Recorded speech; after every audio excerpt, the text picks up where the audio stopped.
Hi, I'm Dr. Dave Janda. Welcome back to Operation Freedom Briefings. The goal of these briefings and my weekly radio show is to provide you information the bought-off lamestream fake media will never touch. Join us at davejanda.com. Our radio show is every Sunday from 2 to 5 Eastern. You can stream it live free of charge.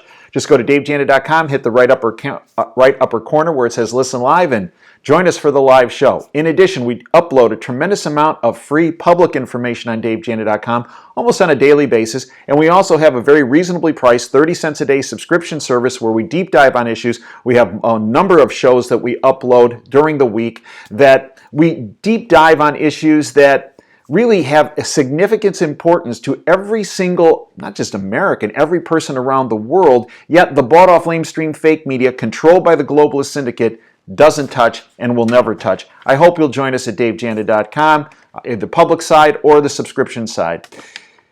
I'd like to focus today on Trump, transparency, and the dagger into the heart of the deep state.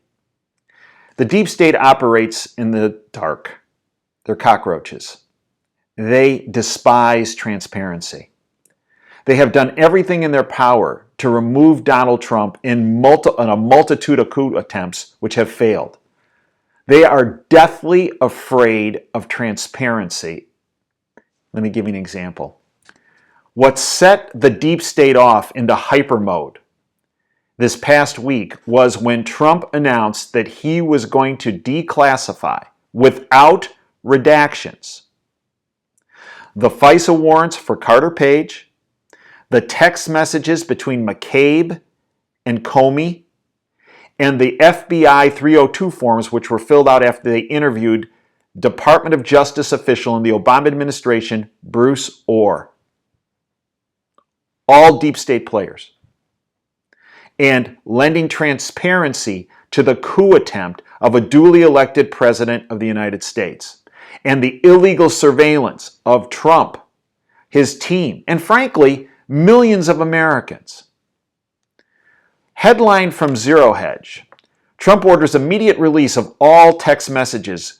Carter Page FISA application from the Russia investigation. President Trump has ordered the Department of Justice to release all text messages related to the Russia investigation with no redactions.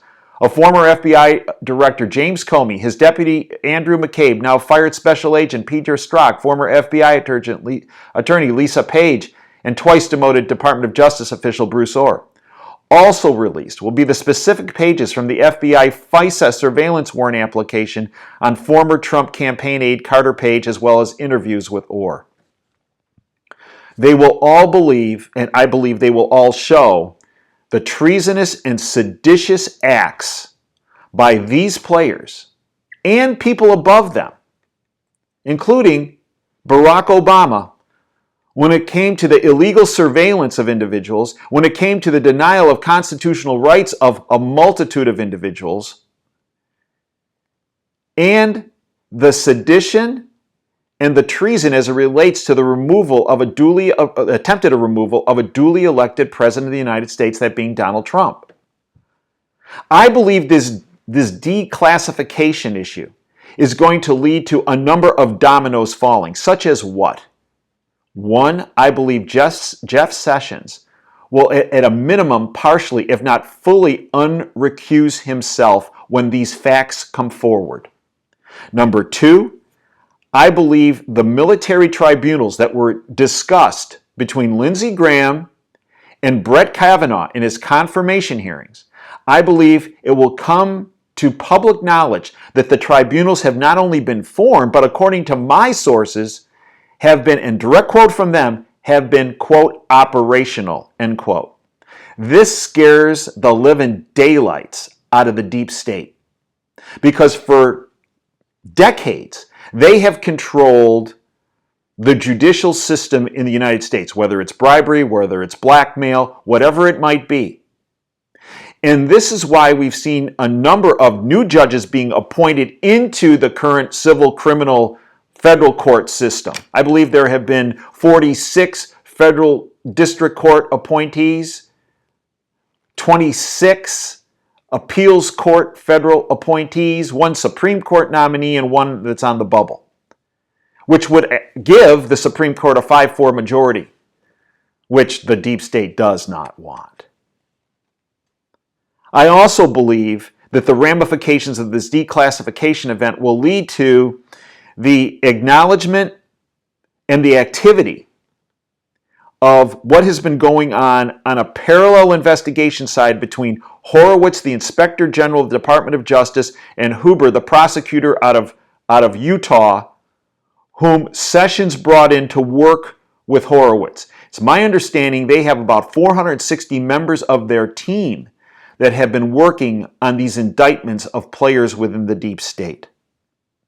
I also believe it's going to lead to further resignations and firings in a multitude of departments in our government. We've already had 26 high-level officials in the Department of Justice and the FBI either fired or resigned. That has never happened since the inception of the Department of Justice and the FBI in our country. The deep state puppets have come forward and say, whether it's the Schumers or the Pelosi, we've actually had Schumer and Pelosi write a letter to the Department of Justice saying, don't honor the president's constitutional request. Can you imagine if Barack Obama was the president and anybody authored a letter to the Department of Justice saying, ignore him? Okay, well, within two nanoseconds, the race card be played. And then the person who put that letter forward would be summarily thrown out of office.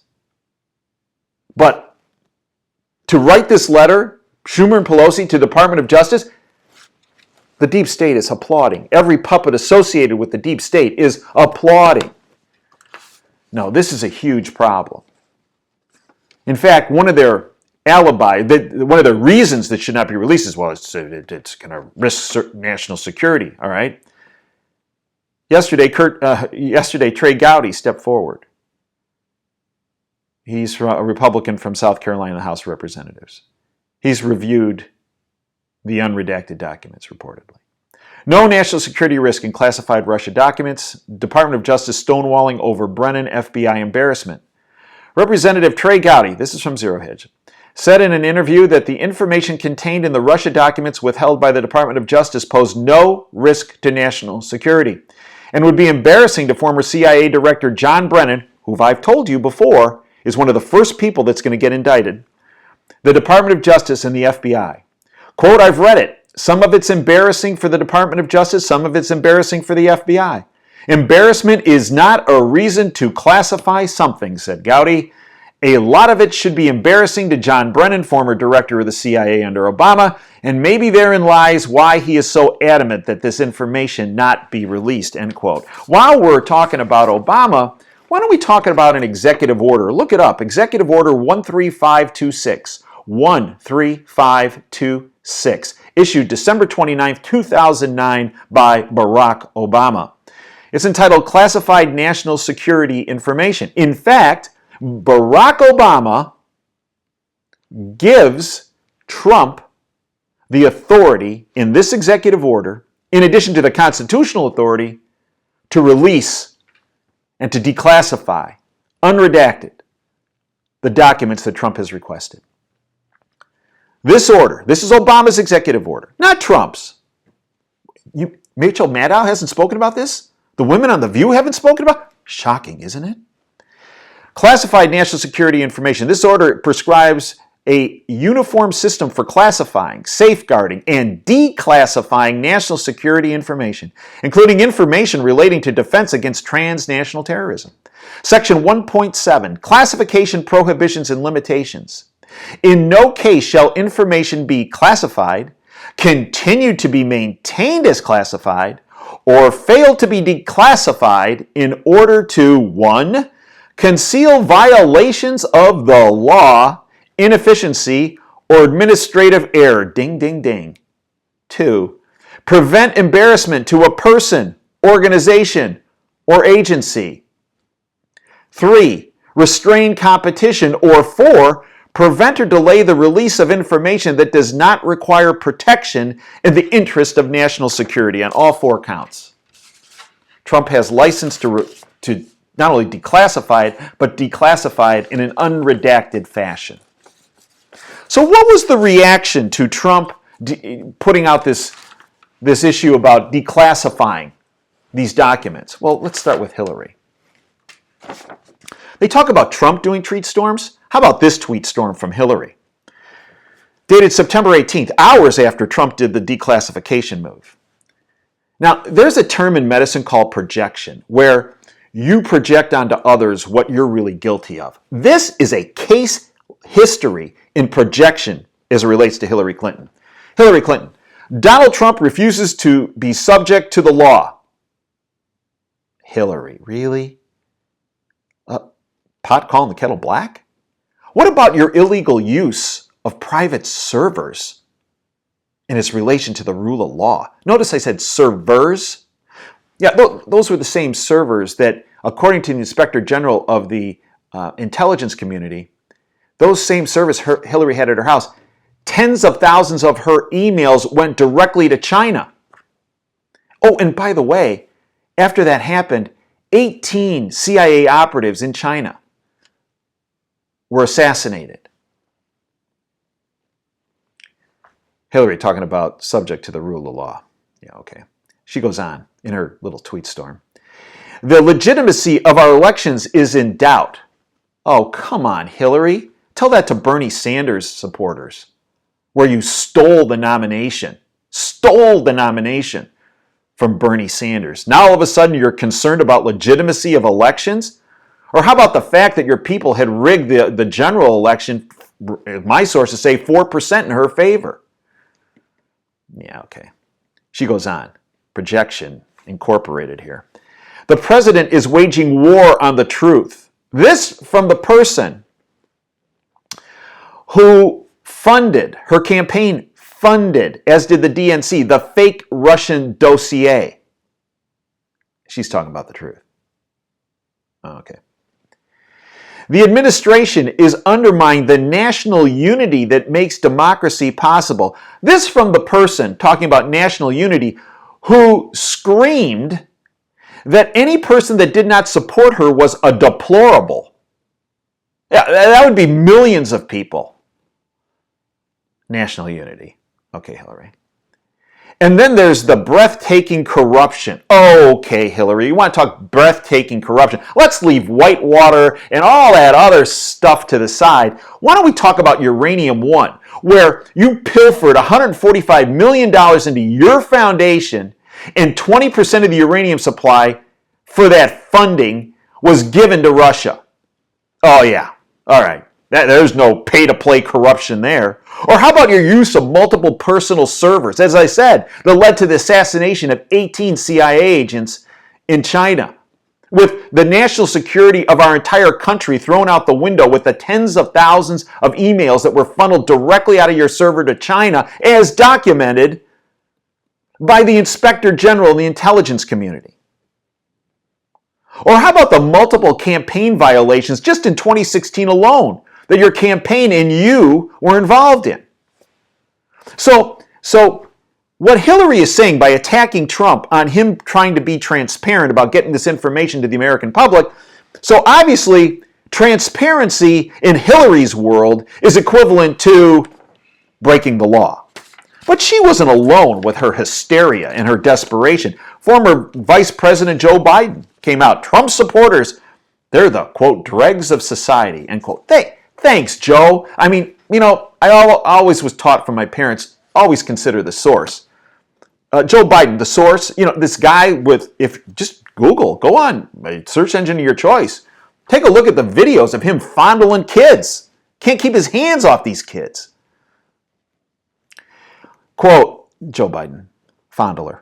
Quote, this is deadly earnest. We are in a fight for America's soul. No, you're just trying to save your own butt. They're a small percentage of the American people. Oh, really? Virulent people. Some of them are the dregs of society. Okay, Joe. And then how about Adam Schiff, another deep state little puppet? Adam Schiff, the congressman from California, I believe he threatened an assassination against Trump. He tweeted the following after Trump announced about the declassification. President Trump has intervened again in a pending investigation by ordering the selective disclosure of classified selective disclosure. He said unredacted everything. Okay. Of classified materials he believes to be helpful to his defense. The Department of Justice and FBI have previously informed me that release of some of this information, remember what Gowdy said, would cross a red line. Red line? Red line. Like bloodline? What? I've gone through this with a number of operatives in our government, and they believe it was an assassination. It was a threat of assassination by Schiff. But how about Jerry Brown, governor of California, another deep state hack? Here's what he said. California governor's veiled threat to Trump. Something's got to happen to this guy. Quote, Jerry Brown, quote, something's got to happen to this guy because if we don't get rid of him, he's going to undermine America and even the world, end quote. I believe another veiled threat. You see, folks, the deep state is cornered. They're rats, and the rats are turning on rats. And we have to watch out for a false flag event. I believe we already had one. That was in Syria. That was a deep state event, I believe, that was an attempt to start a world war. What happened? Israel sent fighters in. They gave the Russians a minute notice. A Russian plane was coming in. Syria defenses went off. Russian plane was large, had a big footprint. Rather than hitting the Israeli planes, they reportedly hit the Russian plane. But the word I hear from my sources is there was a French frigate out in the water. It had shot a missile. It's my understanding it was that missile that took down that Russian plane. And the hope was Putin would take that bait. And when he took that bait, he would attack the French frigate. That is attack on not just France, but every NATO country. That would incite World War III. Great cover to bring the system down. That was exactly what the deep state wants.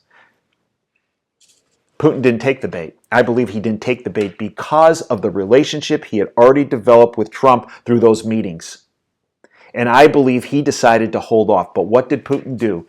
He essentially made lemonade out of lemons. And what did he do? He said, you know what? Well, maybe it was the Syrian defense. And people said, he's being weak. No, he's not. He's being smart. And what he did is he now moved the most highly sophisticated Russian anti-defense missile system into Syria, the S-400s. And he essentially sent a message to every NATO country, as well as Israel, as well as any other player. You fly into Syria, and you're getting taken down. No. The deep state is panicked. And there's going to be multiple false flag attacks. I believe these attacks on Kavanaugh. I believe with the fact that there's this lack of information, this lack of corroboration in these claims against him, I believe is an attempt to try to block the rule of law coming to the Supreme Court with a 5-4 majority. Folks, I hope you'll join us at DaveJanda.com. We're there 24/7 for you. We're on our radio show every Sunday, 2 to 5. It's a live show. Join us. Hit the Listen Live button at DaveJanda.com. We upload a tremendous amount of public information. We have, as I said, a very reasonably priced subscription service where we have our WTF show, our Insider Insight show, our Department of Advanced Research show. Folks have access to all of our archives. We have a healthcare symposium about how to drop your healthcare premiums, your healthcare costs, how to empower yourself on the Healthcare Freedom Front, all available for our subscribers. 30 cents a day. You don't have to sign up for a year. You can sign up for a month, $9. Get rid of it. I'm not sure why you would, because information is uploaded on a daily basis that you'll never get from the bought-off lamestream fake media. I hope you'll join us until next time. This is Dave Janda signing off. Dream big and dare to fail.